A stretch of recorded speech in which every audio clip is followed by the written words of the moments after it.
La biblioteca civica ha sede dal 2009 nel Centro Culturale Altinate San Gaetano, dove ha sviluppato anche una sezione moderna che svolge le funzioni di biblioteca di pubblica lettura insieme alle biblioteche della rete civica che sono distribuite nelle varie aree della città e che sono eredi in qualche misura della biblioteca popolare.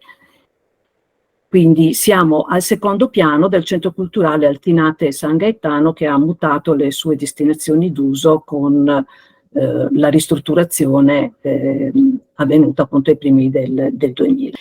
La biblioteca civica non è tra le più antiche della città, si è fatto cenno per esempio a quella del seminario. La nostra è stata istituita alla metà dell'Ottocento insieme all'archivio, che passerà allo Stato nel 1948, e al museo, grazie soprattutto all'opera del primo direttore, Andrea Gloria. L'ente quindi nasce come un ente triciplite, articolato come tale in tre diversi istituti per oltre un secolo. E assume nel 1958 il nome, la denominazione di museo civico, e si è formata con caratteristiche molto simili a istituti analoghi che andavano nascendo in Veneto e nei principali comuni della nazione, che ancora era divisa. Lo scopo di tali istituti era raccogliere e conservare le opere d'arte, i documenti, i libri che parlassero della città e del tuo territorio in un senso ampio, inteso come luogo patrio. La seconda persona che ha dato l'impostazione del museo ancora come ente tripartito, che quindi includeva la biblioteca, è stato Andrea Moschetti, direttore dal museo dal 1895 al 1938. Fu la persona che determinò le caratteristiche in senso moderno dell'istituto. Fondò e diresse il Bollettino del Museo Civico di Padova, che ha ripreso con una nuova veste le sue pubblicazioni. Durante la Prima Guerra Mondiale si è occupato di mettere in salvo il materiale più prezioso, non solo padovano, ma di tutto il Veneto e del Nord Italia, e ha istituito il gabinetto fotografico con un precoce utilizzo della fotografia negli ambiti della conservazione. Ma come si sono formate le raccolte? Ecco, sostanzialmente la parte antica della biblioteca, che forma adesso appunto la sezione storica, si è venuta costituendo con i lasciti di persone rilevanti della città, personaggi che hanno lasciato le loro biblioteche antiquarie alla città e pertanto sono poi confluite nelle nostre raccolte. Il nucleo più antico è la collezione di Girolamo Polcastro, che appunto è destinata alla città nel 1839, anche se arriva qualche anno più tardi, con oltre 4.000 volumi che includevano i classici greci e latini dello zio Gian Domenico. A seguire un'importantissima acquisizione è stato l'acquisto della collezione padovana libraria di Antonio Piazza. Vi dicevo che nel 1857 c'è l'apertura ufficiale al pubblico nel Palazzo Municipale, che vedeva appunto l'archivio, la biblioteca e il museo.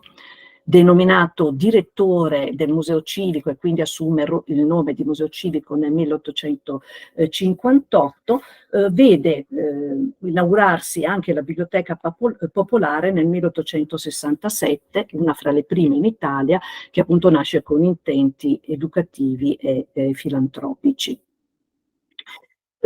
Seguono nella seconda metà del Seicento tantissime acquisizioni. Nel 69 arrivano i volumi e gli opuscoli di Alberto Cavalletto, si acquisiscono i cosiddetti doppi della biblioteca universitaria. Nel 1860 arriva la raccolta femminile, la biblioteca femminile, circa 1.000 volumi con autrici solo donne, donata dagli eredi di Pietro Leopoldo Ferri, i fratelli Francesco e Giambattista, alla città.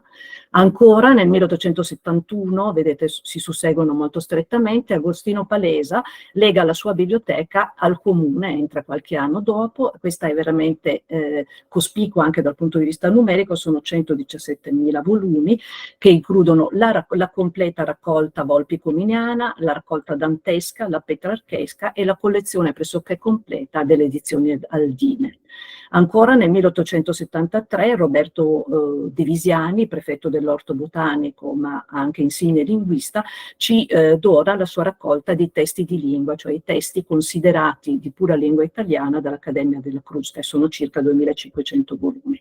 Nel 75 si acquistano i manoscritti dell'Azzara. In realtà le acquisizioni erano diventate talmente cospicue che si sentiva il bisogno di uno spazio più ampio, e quindi vediamo che viene inaugurato nel 1880, qui vi mostro la facciata monumentale realizzata da Camillo Boito per ospitare, appunto, si legge bene in alto, museo, ma più sotto avete anche in due tasselli il nome della biblioteca e dell'archivio, che viene ospitato qui, vengono ospitati qui appunto fino allo spostamento del 2009 della nostra biblioteca, allo spostamento degli eremitani del museo e la separazione dell'archivio che passa alle competenze dello Stato nel 1948.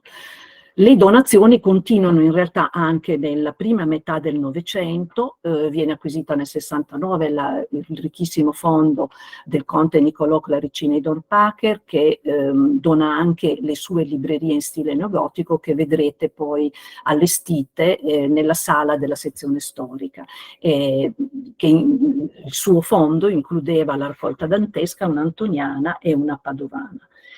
Viene acquisita poi la bellissima biblioteca antiquaria di storia dell'architettura di Giulio Brunetta, con opere preziosissime e rarissime.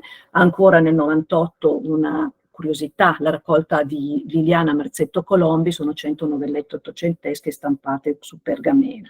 E nel corso appunto della seconda metà del Novecento arrivano anche numerosi archivi.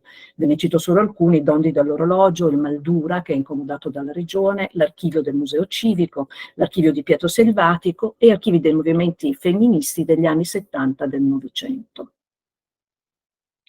Sicuramente la raccolta principale è la raccolta padovana, che nasce dal nucleo della biblioteca di Antonio Piazza, e qui vi mostro un'immagine di come era disposta la raccolta padovana nella vecchia sede in via Orto Botanico, e più sotto avete un ex libris che è stato apposto su tutti i libri già in origine di Antonio Piazza, e che consente di riconoscere appunto il nucleo originario, perché in realtà poi la raccolta è stata continuata.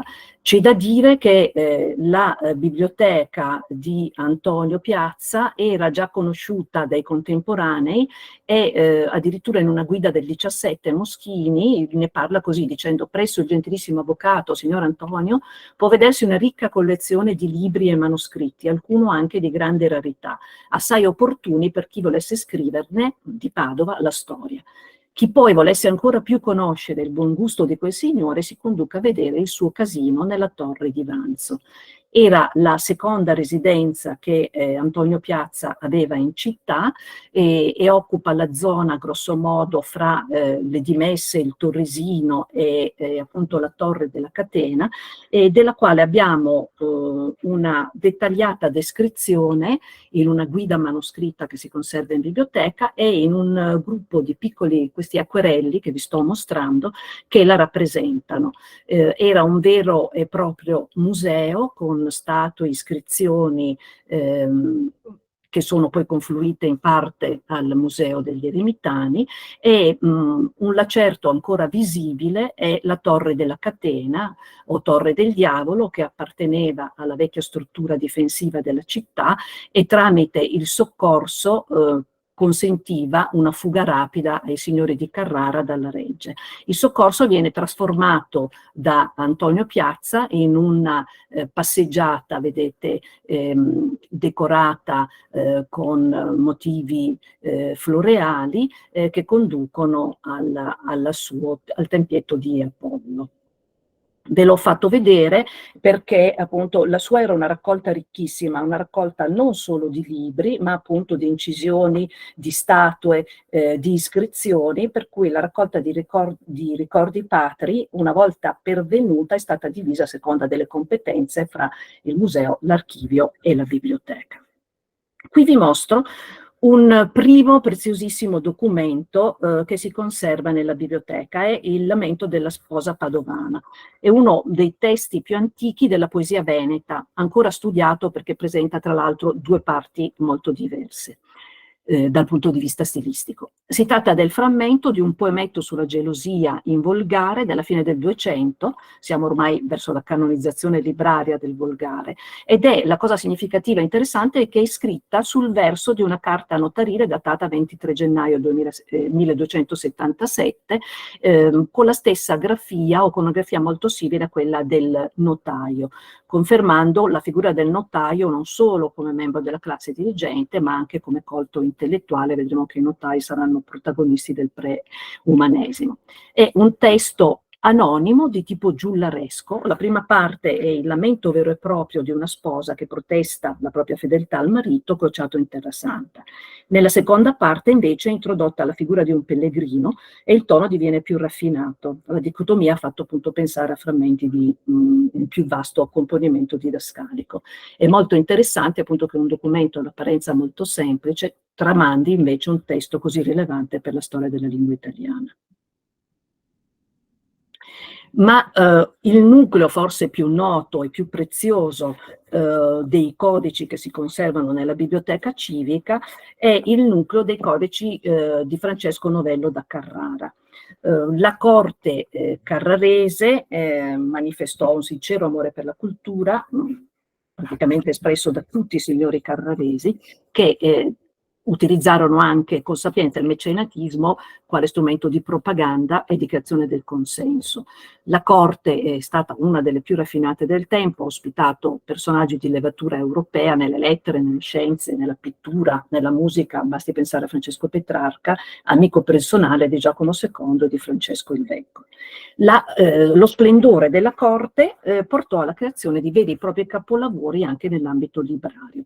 I libri di Francesco il Vecchio vennero dispersi nel 1388 dopo la caduta di Padova in mano ai Visconti, ma parte di quelli di Francesco Novello, conosciuti anche grazie a un inventario, sono stati individuati e ben 3 se ne conservano nella biblioteca civica di Padova e sono pervenuti tramite il Fondo Piazza.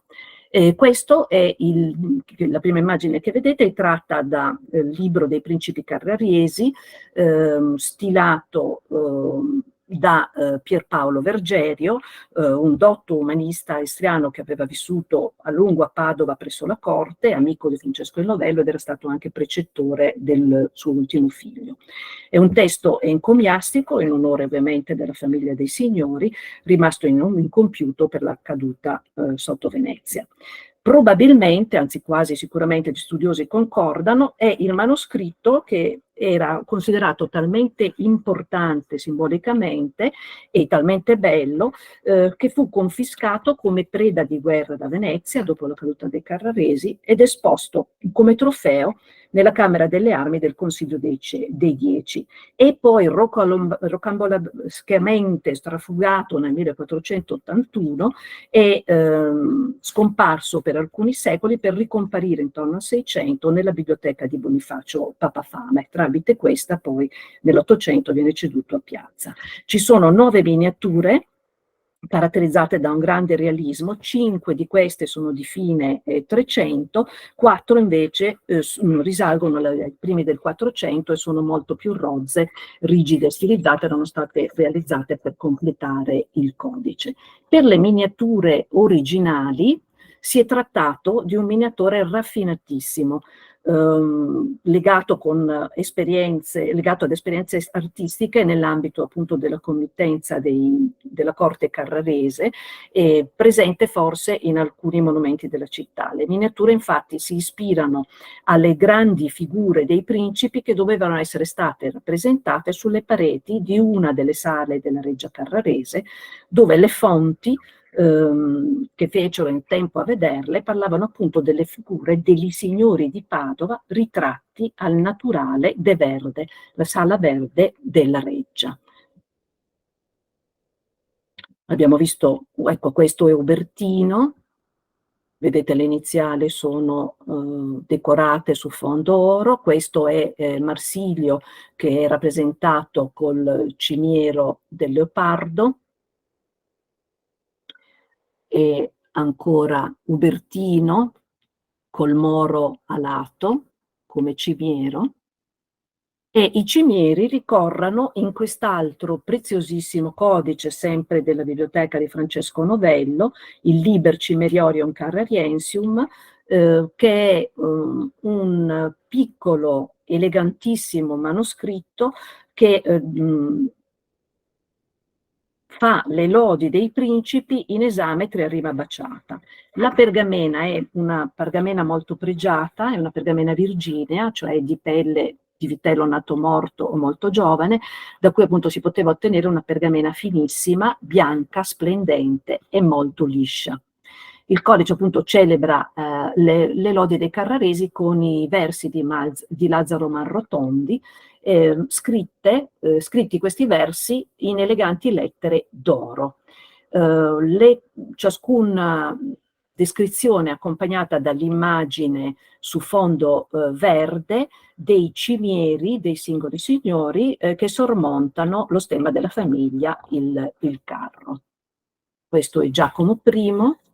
Qui ancora rivediamo Marsilio col leopardo, più da vicino il moro con le corda d'oro, il cimiero di Ubertino, che però è stato riusato anche poi da Francesco.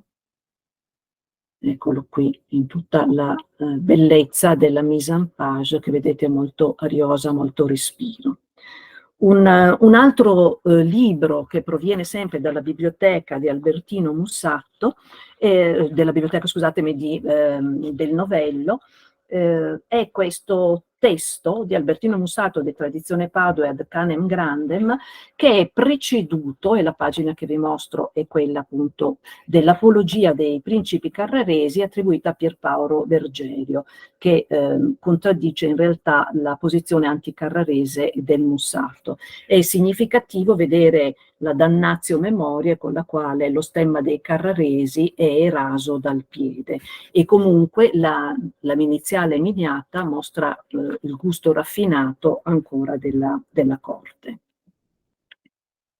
Sempre nell'ambito quantomeno del milieu culturale della corte dei Carraresi, è questo interessantissimo manoscritto con un codice cartaceo, questa volta, mentre i precedenti erano tutti membranacei, composto e anche autografo, composto da Michele Savonarola, che però lo scrive fra il 1440 e il 1445, quando è a Ferrara, non è più presso la corte appunto decaduta dei Carraresi, ma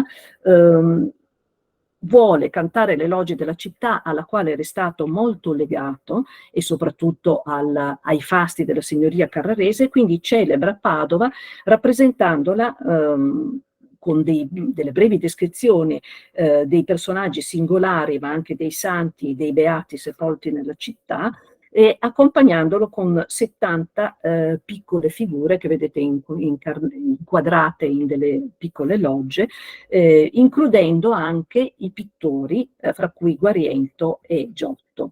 È in realtà l'unico esemplare ad oggi noto di questa delicata apologia che il medico padovano Michele Savonarola dedica alla città nel suo soggiorno padovano. Un altro importantissimo codice, che non rientra però nell'ambito carrarese, siamo più avanti in un altro ambito culturale, è il codice Capodilista.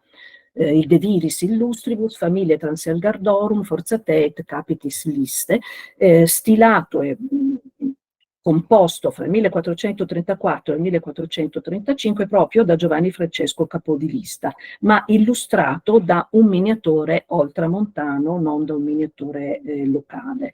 Capodilista era professore di diritto all'università e ha voluto raccogliere una sorta di storia della famiglia, nobilitandola dalle origini pensate fin dall'epoca di Carlo Magno, e raccontandole anche con una sequenza di immagini. Sono 26 ritratti equestri dove i personaggi sono appunto accompagnati dalle insegne della casata.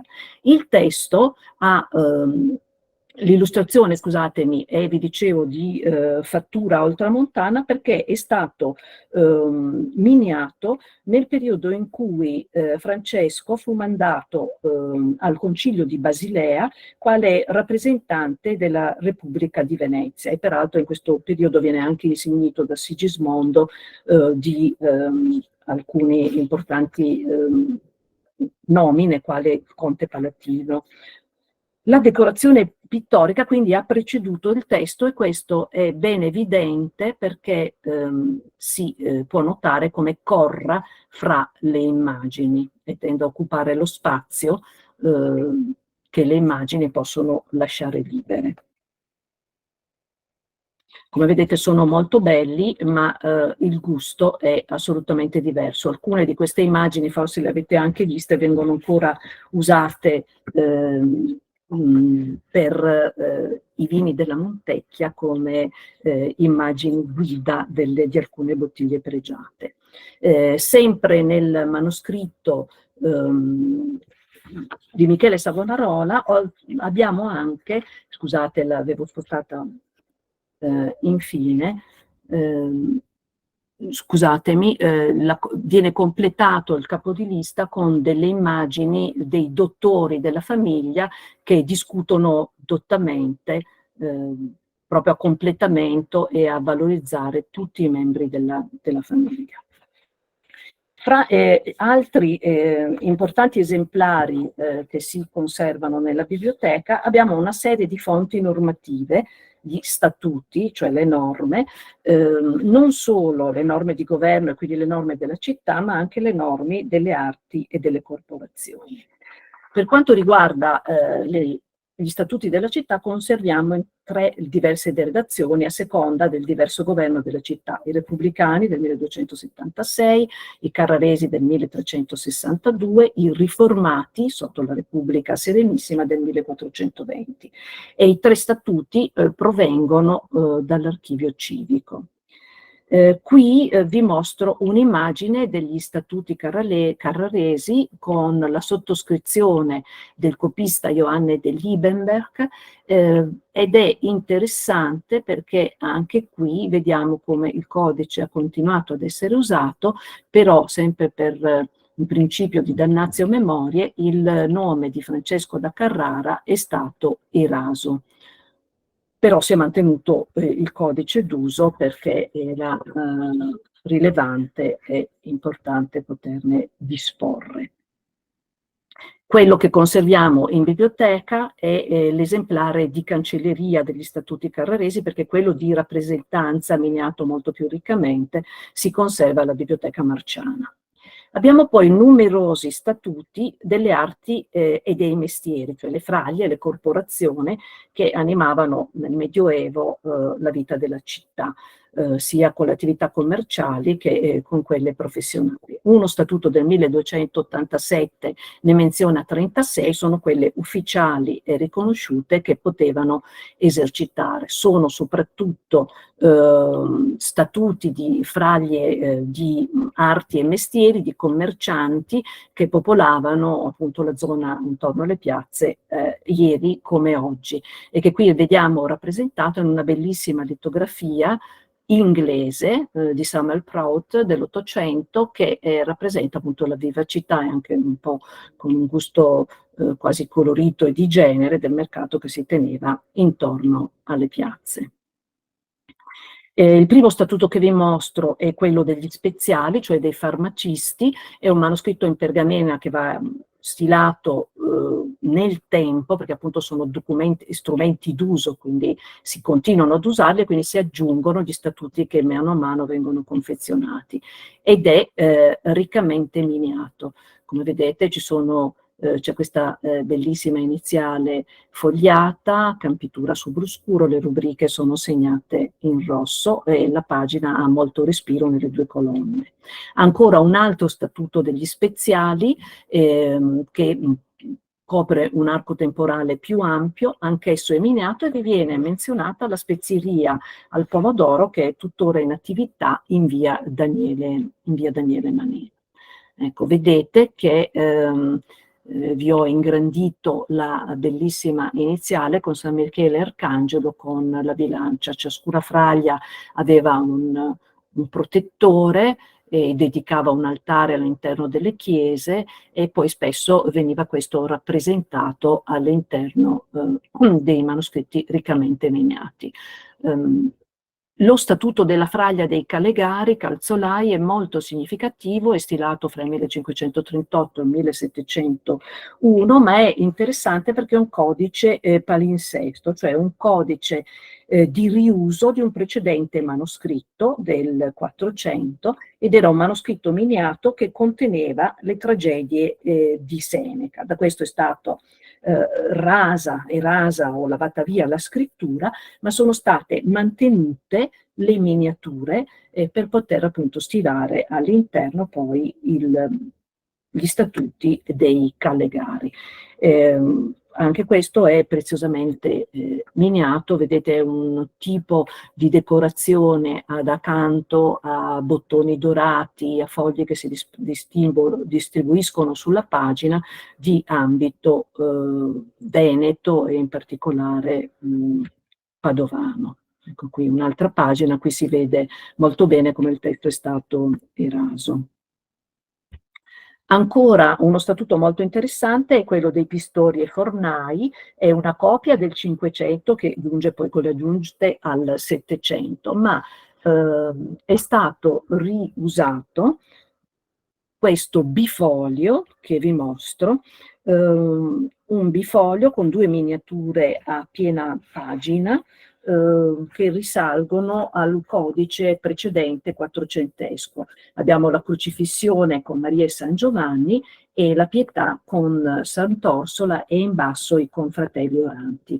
Il fondo è dorato ed è molto significativo, molto prezioso, perché le aureole di Cristo e della Madonna e dei Santi non sono dipinte, ma addirittura punzonate, quindi con un raffinato lavoro quasi di oreficeria.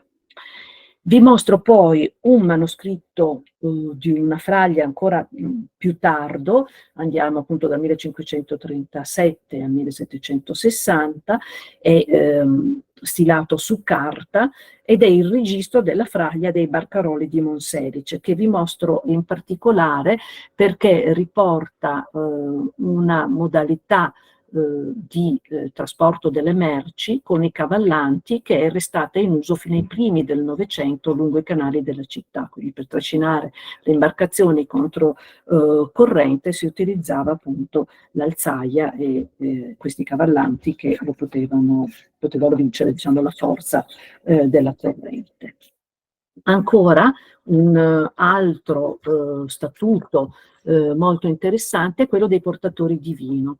Gli statuti sono del 400, questa è una copia dell'inizio del 500, sempre in pergamena, con una bellissima miniatura che riproduce appunto stilemi e gusto molto prezioso della corrente scuola miniatoria, colta scuola miniatoria che avevamo in città, e vedete che c'è in basso il simbolo, il mastello, che è simbolo della fraglia, ma è anche l'unità di misura, infatti veniva bollato per evitare delle frodi.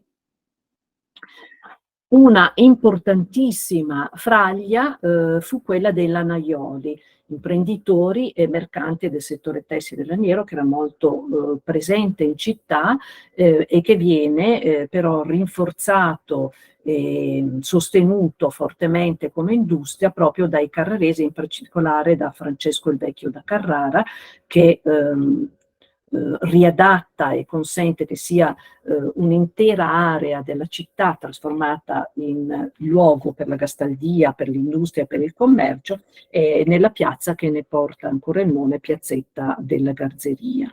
Era quindi una fraglia molto potente, e il manoscritto che contiene gli statuti risalente al 1384 è decorato con lo stesso stile dei codici che abbiamo visto prima prodotti per la corte dei Carraresi. Abbiamo, oltre allo statuto, anche la matricola, cioè l'elenco degli iscritti all'arte, anche questo è un manoscritto in pergamena dai secoli dal XIV, giunge fino al XIX secolo, quindi fino alla soppressione delle fraglie, la soppressione napoleoniche delle fraglie. Il simbolo ovviamente va da sé, è l'agnello con la simbologia dell'agnello sacrificale, e lo ritroviamo anche sulla legatura di questo codice. È una legatura che è stata restaurata, però è stato recuperato il materiale originale come i cantonali e appunto lo stemma con l'agnello sulla copertina decorata a ferri punzonati. Ancora un importantissimo e bellissimo manoscritto, quello dello Statuto dei Notai.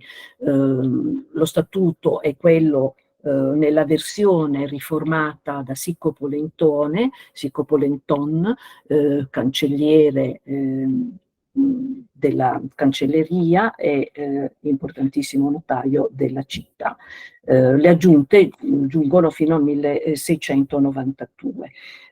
Dicevo, il ruolo del notaio è sicuramente uno dei fenomeni più interessanti della civiltà medievale italiana. La corporazione dei notai era una delle più antiche fraglie in Padova e nasce addirittura alla metà del XII secolo. Gli statuti custoditi in questo manoscritto sono quelli redatti nel 1419 sotto la guida appunto di Sicco Polenton, che oltre che notaio fu infine umanista. La decorazione rappresenta una importantissima testimonianza della miniatura padovana del primo quarto del 400, e vedete in questa bellissima pagina con l'emblema del drago che rappresentava la fraglia al piede i Santa Giustina e San Prosdocimo rappresentati nella lettera iniziale. E questa è un'altra pagina, come potete vedere, non solo sono bellissime le miniature, ma è bellissima la campitura, la mise en page della parte scritta rispetto all'ampiezza della pergamena che accoglie il testo. Ancora un piccolo nucleo di codici molto importanti sono quelli delle corporazioni religiose, con un fenomeno tipicamente medievale che si protrae in età moderna. E a Padova le prime confraternite religiose si formano alla fine del XII secolo con propositi di fratellanza. Nel XIII secolo hanno un incremento, si accentua il carattere penitenziale e caritativo anche per il diffondersi degli ordini mendicanti e del fenomeno della devozione dei flagellanti che con le processioni di fedeli intorno al 1260 attraversarono parecchie città dell'Italia centro-settentrionale. La confraternita, ve ne mostro solo uno, è quello del manuale di conforto dei condannati a morte, un manoscritto in pergamena, appunto prodotto dalla confraternita di San Giovanni Evangelista della Morte. La confraternita era stata fondata nel 1363 e la sua principale attività era prestare assistenza spirituale ai condannati a morte e ai carcerati, secondo appunto quanto indicato in questo manuale, del quale sono note soltanto 4 redazioni. La nostra è decorata con bellissime miniature, qui lo vedete aperto sulla prima carta, riccamente decorata a motivi fogliacei e floreali, arricchiti da sottili filigrane dorate a penna, attribuite al prezioso e pregevole miniatore Antonio Maria da Villaflora. Vi segnalo che una rubrica del manuale, che è stilato in volgare, ci porta, visto che parliamo di libri, al tema della lettura. Infatti si intitola questo capitolo «De quelli che sono vaghi, cioè desiderosi di leggere», e consiglia i confratelli che assisteranno ai condannati di lasciarli leggere a sua volontà nell'attesa della morte. Ma fra i preziosi manoscritti che si conservano nella sezione storica della Biblioteca Civica abbiamo anche un importante nucleo di codici umanistici. Codici nei quali appunto si esprime il gusto per l'antico con la resa plastica della decorazione, ma anche con un'elaborazione padovana della littera mantiniana, ispirata da Mantegna. Un classicismo archeologico in cui domina la rievocazione dell'antico. Vi mostro questo codice di mano del copista Felice Feliciano, l'Ercole Senofontio. Il testo è piuttosto raro e Feliciano è stato un originarissimo copista che ha dato delle eccellenti prove di allestimenti di libri con un gusto dell'antico molto particolare e ha lasciato anche un manuale sulla stesura della maiuscola antiquaria. Questo manoscritto è formato da 34 fogli in pergamena di capretto, che era molto usata nei libri di piccole dimensioni. In ogni pagina il testo in lettera capitale è contornato, come vedete, da una cornice bicolore con motivi all'antichia, sempre diversa.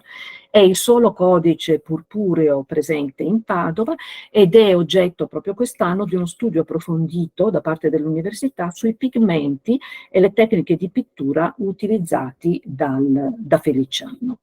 È anche un interessante esempio di riuso perché in coda vi è aggiunta una cronaca familiare cinquecentesca che probabilmente è la causa del salvataggio di questo piccolo codice che è stato disperso all'interno della raccolta padovana. Infatti è collocato in BP. Ancora altri codici molto interessanti che si conservano nella biblioteca sono i codici geografici, parlo sempre ovviamente di codici di testi manoscritti. Questo è l'Insularum Aegei Descriptio del sacerdote fiorentino Cristoforo Bontelmonti. In realtà si tratta della prima e più nota descrizione delle isole del Mare Ionio e dell'Egeo, compresa Creta, stilata nella seconda metà del 400 e tramandato in numerosi esemplari, sono circa 70 manoscritti, con redazioni più estese o più brevi. Il nostro rientra nelle redazioni più brevi, ma ha una campionatura di immagine molto ricca rispetto agli altri esemplari manoscritti brevi. Questo manoscritto è stato donato al vescovo di Padova Jacopo Zeno da Taddeo Querini, infatti c'è lo stemma all'incentro di questa immagine. Ecco, questa è la rappresentazione di Creta. E la raffigurazione di Costantinopoli è l'unica rappresentazione nota giunta fino a noi prima della conquista da parte dei turchi nel 1453. Ancora un altro nucleo molto interessante di codici che si conserva nella biblioteca sono i codici scientifici. Anche in questo caso ve ne mostro un solo esempio. Si tratta dell'Astrarium Planum di Giovanni Dondi dall'orologio. Spesso è confuso col padre Jacopo Dondi, ma il nostro Giovanni ha studiato medicina, astronomia, filosofia ed è stato docente all'Università di Padova. Si trasferisce poi presto a Pavia ed è lì che realizza l'astrario che aveva progettato, lo rende un oggetto concreto e quindi lo progetta a Padova, lo testimoniano alcuni codici, ma lo costruisce materialmente a Pavia, dove è stato esposto per lungo tempo presso la biblioteca Visconteo Sforzesca. È un congegno mosso da pesi di piccole dimensioni, alto circa 85 centimetri, racchiuso in un involucro a base eptagonale.